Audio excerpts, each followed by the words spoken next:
कैसे हैं आप सभी लोग। एक बार फिर से स्वागत है आपका हमारे YouTube channel study with Yogesh में।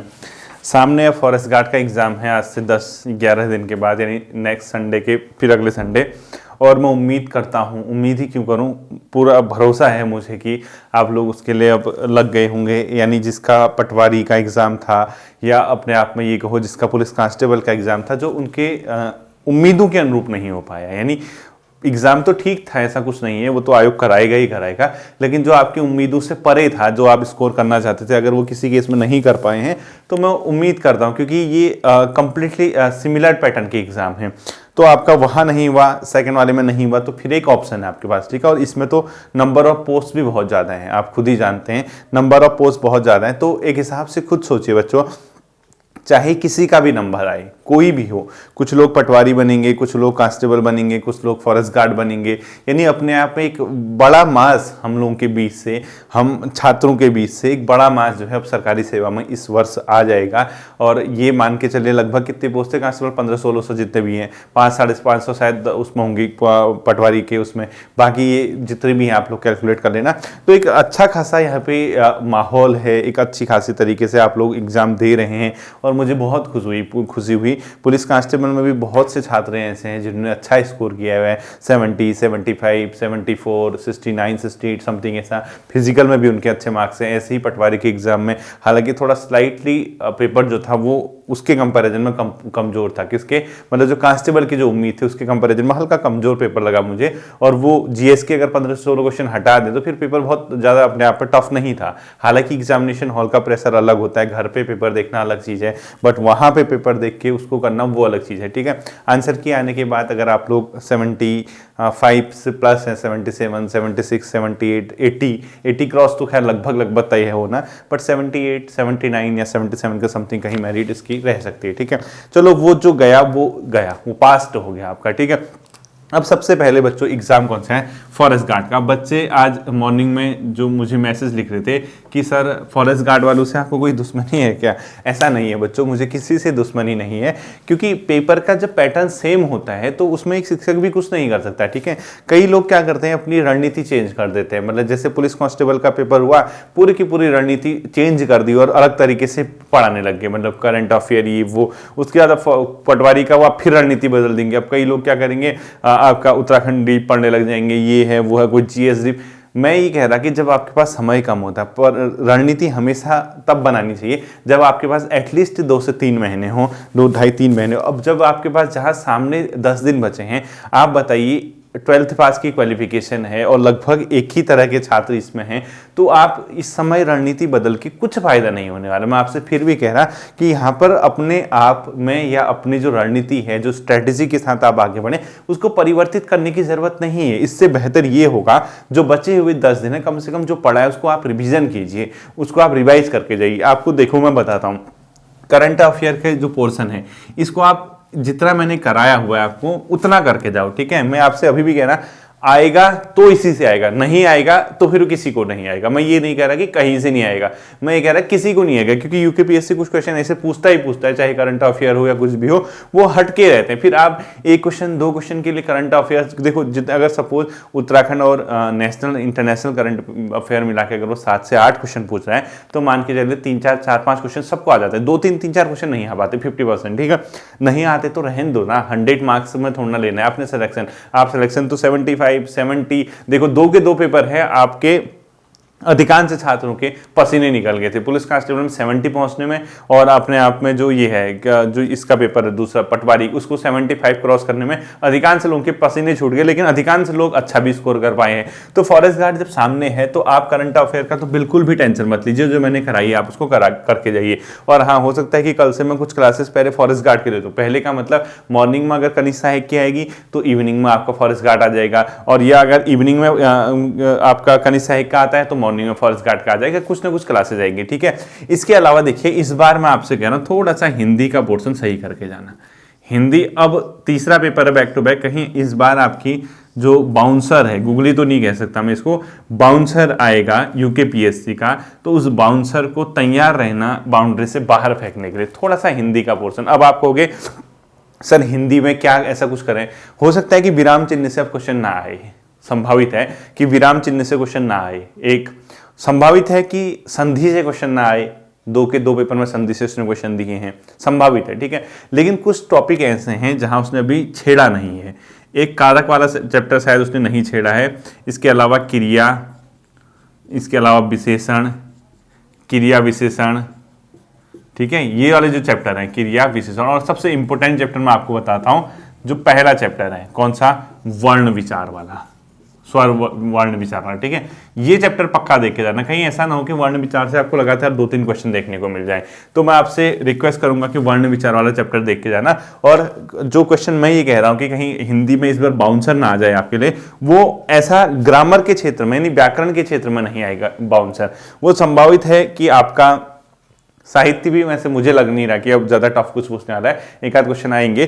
तो संभावित है कि विलोम, प्रत्यय, उपसर्ग, पर्यायवाची और तत्सम तद्भव, इस टाइप की कहीं हिंदी न पूछते हो। यानी मुझे कहीं ना कहीं एक मतलब डर सा भी लग रहा, कहीं ना कहीं मैं ये सोच रहा हूं व्याकरण तो आएगी ही आएगी, 8 से 10-12 नंबर की जितनी भी आएगी, कहीं 7-8 नंबर ऐसा ना कर दे वो तो थोड़े से टिपिकल वर्ड डाल दे। यानी 7-8 नंबर कहीं ऐसा ना हो कि आपसे कुछ अनोखा टाइप का पर्यायवाची पूछ दे, अनोखा टाइप का आपसे तत्सम तद्भव पूछ दे, तद्भव, ठीक है। और इसी के अलावा अनोखा विलोम तो आप कर लोगे, विलोम में कोई दिक्कत नहीं है, अलंकार वो सब कर लोगे। अनोखा आपसे उपसर्ग प्रत्यय न पूछ दे। इसमें ऐसा है, ये मत समझना कि सर डरा रहे हैं, कुछ कर रहे हैं, हम क्या करके जाएं, कुछ नहीं करना है। मैं आपसे ही कह रहा हूं इन दिनों हिंदी का, क्योंकि आप ही जानते हैं हिंदी व्याकरण, तो आप बताइए, सभी छात्र लगभग पुलिस कांस्टेबल वाले भी जो हैं वो पटवारी में भी थे, वही बच्चे फॉरेस्ट गार्ड में भी, तो व्याकरण को बहुत ज्यादा नहीं छेड़ना है, ठीक है। देखो वो नॉर्मली व्याकरण आपसे पूछेगा, लेकिन इन दिनों जो भी किताब आपके पास है, जिस भी किताब से आप पढ़ रहे हैं, ये पर्यायवाची वगैरह जो भी जितने भी शब्द हैं, एक बार डेली देख के जाना है, ठीक है। इनको सही से आपको काम करना है। बाकी हिंदी का पोर्शन आप ठीक ही करके आओगे, मुझे उम्मीद है। जैसे पहले के 2 पेपर में आपने अच्छा स्कोर किया है हिंदी में, वैसे ही ये मान के चलिए कि हिंदी के पेपर में फिर से आपका अच्छा स्कोर होगा। और बिल्कुल भी ये ध्यान रखना कि आप जब इस पेपर कर रहे होगे, पेपर डील कर रहे होगे, क्योंकि अगर आपके पास पहले में मिस्टेक हुई है, पहले एग्जाम में, सेकंड में अगर आपसे मिस्टेक हुई है, तो ये कोशिश करना कि यार 2 मिस्टेक करने के बाद तीसरी मिस्टेक मैं ना करूं, तीसरी बार मैं गलती ना करूं, क्योंकि नंबर ऑफ पोस्ट बहुत हैं, ठीक है। यानी नंबर ऑफ पोस्ट बहुत है, तो इसमें निकलने के चांसेस भी आपके ज्यादा बनते हैं, क्योंकि स्टेट कैडर का है, कट ऑफ वहीं पे आपको पता चल जानी कुछ दिनों के बाद, ठीक है, लगभग कितनी जाएगी। तो हिंदी का जो पोर्शन है इसमें घबराना नहीं है अभी, ठीक है। हिंदी के लिए मैं ये कहूंगा, ग्रामर का पोर्शन एक बार आप ऊपर ही देख जाना, लेकिन ये वाले जो शब्द हैं एक बार अगर आपने पढ़े हैं या बनाए हैं, जो क्वेश्चन नहीं आते हैं आपको, या जो पहले आए हैं घटना चक्र वगैरह, जो भी आपके पास सोर्स है, उससे आप लोग हिंदी देख के जाना। तो 20 नंबर की हिंदी में से 17, 15, 16, 15, 16, 17 नंबर तक आपको अभी भी आ जाएंगे, ठीक है। उत्तराखंड मैं बार बार कह रहा हूं कि बहुत ज्यादा टिपिकल नहीं पूछता, वो हमेशा उसकी आदत है। लेकिन उत्तराखंड से जो गवर्नमेंट के एक्ट मैंने अभी कुछ दिनों पहले कराए थे, जो विंसर ईयर बुक कराई है, उसको पक्का, विंसर ईयर बुक की कुछ क्लासेस मैंने कराई हैं अभी लास्ट टाइम पे, उसको पक्का देख के जाना है, ठीक है। तो 1-2 क्लासेज और मैं आपको विंसर ईयर बुक की दूंगा फॉरेस्ट गार्ड के लिए, ठीक है। विंसर ईयर बुक से 1-8 क्लासेज और आएंगी, ध्यान से रखना, ध्यान से सुनना।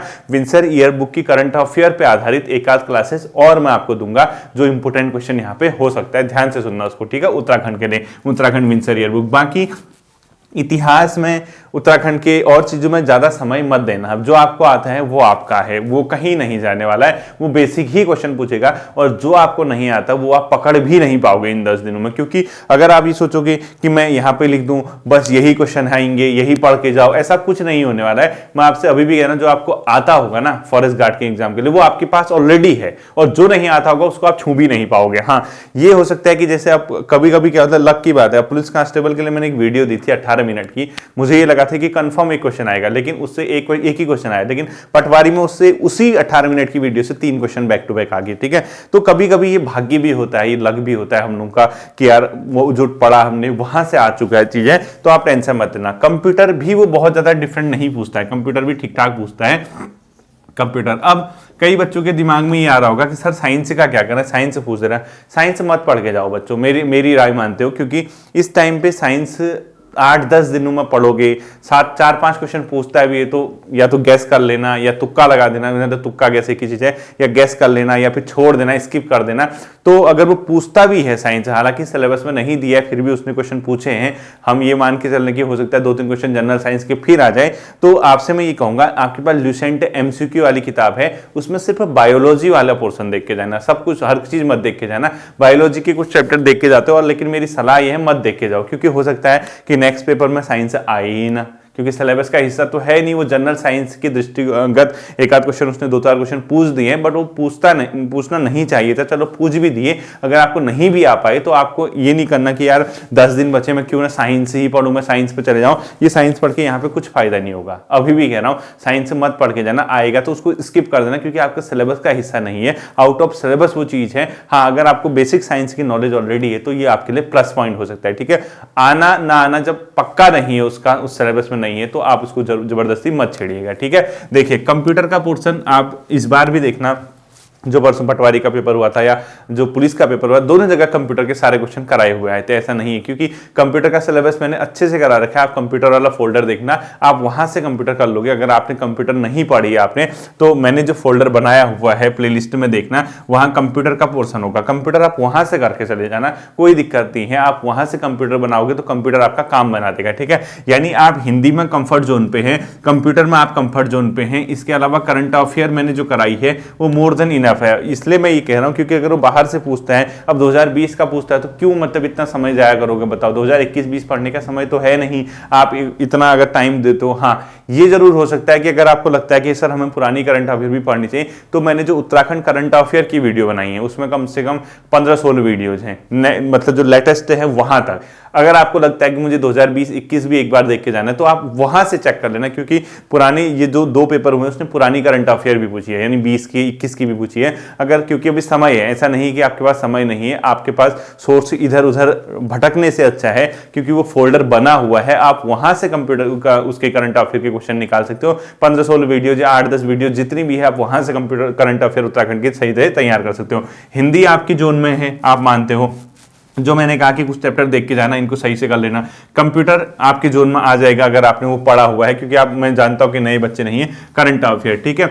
इसके अलावा जो आपका जो सेक्शन है वो है जनरल स्टडी वाला, जीएस वाला। अब कुछ क्लासेस बची है, मैं इसके इंपॉर्टेंट टॉपिक करा दूंगा। मैं इसलिए कह रहा, क्योंकि देखो 12वीं आपकी क्वालिफिकेशन है फॉरेस्ट गार्ड के लिए, वो आपका आयोग भी जानता है। टिपिकल क्वेश्चन पूछ के आपको जीएस में घुमा के उसको भी वो भी जानता है कि यार इनको कैसे हम जीएस किस लेवल का पूछे। इसलिए वो क्या कर रहा है ना, वो ऐसे क्वेश्चन पूछ रहा है जिसके लिए आप किसी किताब का सहारा नहीं ले सकते। ये आपकी अवेयरनेस है, जनरल चीजें। ये उसने कहा इतिहास भूगोल वगैरह इस टाइप के क्वेश्चन पूछे। उसने पुलिस कांस्टेबल का जो पेपर बनाया और जो फॉरेस्ट गार्ड का बनने की संभावना है, वो लगभग सिमिलर पैटर्न में बनने की संभावना है। क्यों? क्योंकि वो इसलिए सिमिलर पैटर्न में बनने की संभावना है, दोनों ही की 12वीं क्वालिफिकेशन है। और 12वीं के बच्चे के लिए हो सकता है कि वो संविधान डेप्थ में न जाए, हो सकता है वो इतिहास डेप्थ में न जाए, हो सकता है वो भूगोल डेप्थ में न जाए। तो जो आपके क्या कहते हैं जीएस के क्वेश्चन होंगे, वो हो सकता है कि उनकी बहुत ज्यादा मात्रा वहां न हो, सिंपल क्वेश्चन हो, सिंपल। तो जीएस में अनावश्यक समय देके, अनावश्यक डेप्थ पढ़ के आपको कुछ नहीं मिलेगा। मैं अभी भी कह रहा अनावश्यक रूप से, क्योंकि सब्जेक्ट की जीएस आएगी, ये मैं संदेह कर सकता हूं कि सब्जेक्ट आधारित अगर आने वाला होगा आप उसको कर लोगे, नहीं आने वाला होगा फिर आप उसको छेड़ भी नहीं पाओगे। ठीक है, तो ध्यान देना, दोनों पेपर जब हो चुके हैं कांस्टेबल के और आपका पटवारी का, उसके बाद आपको जो सबसे महत्वपूर्ण बात ध्यान रखने वाली है, ये रखने वाली है, क्योंकि वो उसके पैटर्न को समझो। वो जो जीएस के या कुछ ऐसे क्वेश्चन पूछ रहा है, अगर वो आ रहे हैं तो वो लगभग सबको आ रहे हैं। आपने नोट किया उसका पेपर, दोनों पेपर, वो अगर क्वेश्चन आते हैं तो मोर देन 90, मैं सबका मतलब यहाँ पे ऐसे लोगों से है जो ठीक ठाक हैं, मतलब जिसने ठीक ठाक तैयारी की हुई है और जो अपने आप को रेस में मानते हैं। अब कई लोग तो क्या ना, एक प्रकार से अनुभव लेने के लिए पेपर दे रहे हैं, पहला एग्जाम है, वो सोच रहे हैं कि 50 नंबर भी आ जाए तो बहुत है, आगे के लिए कॉन्फिडेंस। ऐसे नहीं, मैं उनकी बात कर रहा कि जो निकलने के लिए बैठे हैं यार, जिसको लगता है कि मैंने 2-2.5 साल से 1.5 साल से अच्छी तैयारी कर रखी है, तो जो क्वेश्चन वो जीएस वगैरह किया जो पूछ रहा है, या तो वो सबको आते हैं या वो सबको आते हैं, या फिर 90% को नहीं आते हैं। ऐसे ही तो क्वेश्चन पूछ रहा है ना, तो अपना विवेक वहां पे लगाना है, अपना पूरा का पूरा माइंडसेट जो है वहां पे एक्टिव रखना है कि यार ये क्वेश्चन उसने हटके पूछ दिया। मेरे जैसे कितने छात्र होंगे जिसको ये क्वेश्चन नहीं आ रहा होगा, तो अपनी धड़कन है वहां पढ़ाना, अपने ऊपर जो है हम तो लुट गए, बर्बाद हो गए, हम तो कहीं के नहीं रहे, इस टाइप की विचारधारा लाना, यार हमारा क्या होगा, ऐसा कुछ नहीं करना है। ठीक है, उसकी एक आदत है, आपको हमेशा ही ध्यान रखना होगा, क्योंकि वो संवैधानिक संस्था है। यूके तो गवर्नमेंट के ऑर्डर से बनी है, वो कहाँ यूके कोई ना संवैधानिक संस्था है ना कुछ है, लेकिन यूकेपीएससी अपने आप में एक संवैधानिक संस्था है, वहाँ एक्सपर्ट है उनके पास, तभी तो उसका नाम एक प्रकार का आयोग है। वहाँ चेयरपर्सन है, वहाँ मेंबर हैं, अधीनस्थ में थोड़ा है मेंबर, अधीनस्थ में तो आपके चेयरपर्सन होंगे, एक सेक्रेटरी होंगे, बाकी एग्जाम कंट्रोलर वगैरह होंगे, लेकिन जो आयोग है यूकेपीएससी वो अपने आप में अलग है, ठीक है। वो गवर्नर द्वारा डायरेक्टली वहाँ पे उनकी अपॉइंटमेंट वगैरह जो भी है और त्यागपत्र जो है वो सब आप जानते हैं, हायर लेवल की चीज़ें। तो वो आपके माइंडसेट को जानते हैं, उनको ये पता है कि ये 12वीं का क्वालिफिकेशन का एग्जाम है, हम इसमें बहुत इतिहास डेप्थ में पूछ दें, हम भूगोल बहुत डेप्थ में पूछ दें, हम इकोनॉमिक्स का पता ही नहीं है, देखो उसको ज़्यादा क्वेश्चन पूछ ही नहीं रहे, हम इकोनॉमिक्स बहुत ज़्यादा डेप्थ में पूछ दें, या फिर हम अपने आप में कोई दूसरा सब्जेक्ट पॉलिटी डेप्थ में पूछ दें, तो इतना वो सबको पता है, ठीक है। तो आपको क्या करना है, आप ध्यान से इस चीज को सुनना, जब आप पेपर कर रहे हो वहां पे आपने दोनों पेपर से सीख ली, आपकी इजी क्वेश्चन गलत नहीं होने, कुछ भी हो जाए आपके इजी क्वेश्चन गलत नहीं होने, और जो टफ क्वेश्चन है जो उससे हट के पूछते हैं, जो लीक से हट के, वो सभी के लिए टफ है। तो उसके बाद किसी केस में माना आपको लगा कि पेपर ठीक ठाक है, इजी क्वेश्चन है, आप 65 से 70 नंबर तक ले आए, ठीक है, इजी क्वेश्चन, उसके बाद जो बचते हैं, ये नहीं कि मैं पेन लगाना छोड़ दूं, उसके बाद आप लोग 10-12 क्वेश्चन 15 क्वेश्चन लगभग गैस के आधार पे या थोड़ा सा एलिमिनेशन मेथड अपना के या थोड़ा सा वहां पे माइंड को जोर देके उसको कीजिए। क्योंकि पटवारी के एग्जाम में कई बच्चों ने गलती की है, जब उनको पेपर इजी लगा, कई लोग क्या पहुंचे 70 पहुंचे, ठीक है, जब इजी पेपर लगा उनको लगा यार अब बाकी के क्वेश्चन 30 क्वेश्चन जो बचे हैं थोड़ा सा हटके है, थोड़ा हार्ड है, इनमें मैं 2-4 ही छेड़ता हूं, तो 2-4 ही छेड़ा तो एक आध सही एक आध गलत हो गया, 70 से 72 तक ही पहुंचे। ये सबसे बड़ी मिस्टेक कई बच्चों ने ये की है। जब आप किसी केस में पहले ही अटेम्प्ट में 70 पहुंच गए, ध्यान से सुनना, जब आप किसी केस में पहले ही अटेम्प्ट में 70 मार्क्स ला सकते हैं, तो उसके बाद आपको एक चीज हमेशा ध्यान रखनी होगी बच्चों, जो इस 70 मार्क्स लाने के बाद पहले अटेम्प्ट में जो 30 क्वेश्चन बचे हैं, कम से कम उसमें 15 क्वेश्चन किया करो, ठीक है। तब 85 तक जाओगे, तब अगर सपोज 7-8-9 क्वेश्चन सही हो गए, तब 78, 75, 76, 77 ऐसे मार्क्स बनते हैं। तो घबराने की बिल्कुल भी जरूरत नहीं है, परेशान होने की बिल्कुल जरूरत नहीं है। फॉरेस्ट गार्ड वाले कोई डिफरेंट स्टूडेंट नहीं है, वो भी वही हैं जो पुलिस कांस्टेबल पटवारी वगैरह से आके तीसरे चरण में आए हैं। बस वहां पे अपने आप को, अपने मस्तिष्क को, अपना एग्जाम का जो प्रेशर है उसको डील करने का एक तरीका होना चाहिए। क्योंकि आप ये मान के चलिए, ये जो 12वीं तक के जो क्वालिफिकेशन वाले होते हैं, हाँ, यूके ट्रिपल एससी का एक आदत मैंने नोट की थी, UK triple SC NCERT question पूछता था, एनसीईआरटी की GS, UK triple SC subject की जीएस पूछता था। यूकेपीएससी ना क्या करता है, वो आपका देखेगा, वो आपको टटोलेगा कि इसको सब्जेक्ट के अलावा अदर कितना नॉलेज है, इसीलिए वो कोई क्वेश्चन ऐसे पूछ देता है जिसका सब्जेक्ट से लेना देना नहीं है, और आप वहां बेहोश होकर आ जा रहे हो। तो घबराइए मत, जो आपका है वो आपका ही रहेगा, वो आपसे कोई नहीं छीनने वाला है। आप इन्हीं चीजों को रिवाइज करके जाइए और आत्मसंतुष्टि के लिए लूसेंट की ऑब्जेक्टिव करके जाइए, जितना भी हो पा रहा है, ठीक है। अगर जीएस के क्वेश्चन आते हैं, लूसेंट की ऑब्जेक्टिव आप लोग कर लीजिए, जिसके बाद घटना चक्र है वो घटना चक्र की ऑब्जेक्टिव कर लिए, लेकिन एक्सपेरिमेंट मत करना कि मैं अब साइंस भी पढ़ूं, मैं ये भी पढ़ूं, मैं वो भी पढ़ूं। 10 दिन बचे हैं, पेपर मान के चले, नंबर ऑफ पोस्ट बहुत ज्यादा हैं, आप आराम से इस चीज को डील कर सकते हैं, ये अपना ध्यान रखना, ठीक है। कल से हम एक आध क्लासेस में आपको इंपॉर्टेंट फॉरेस्ट गार्ड की करा दूंगा, आपके एग्जाम से पहले 2-4-5 क्लासेस जितने भी होते हैं। फिर मिलते हैं अगले सेशन पे, अपना ध्यान रखिएगा, थैंक यू।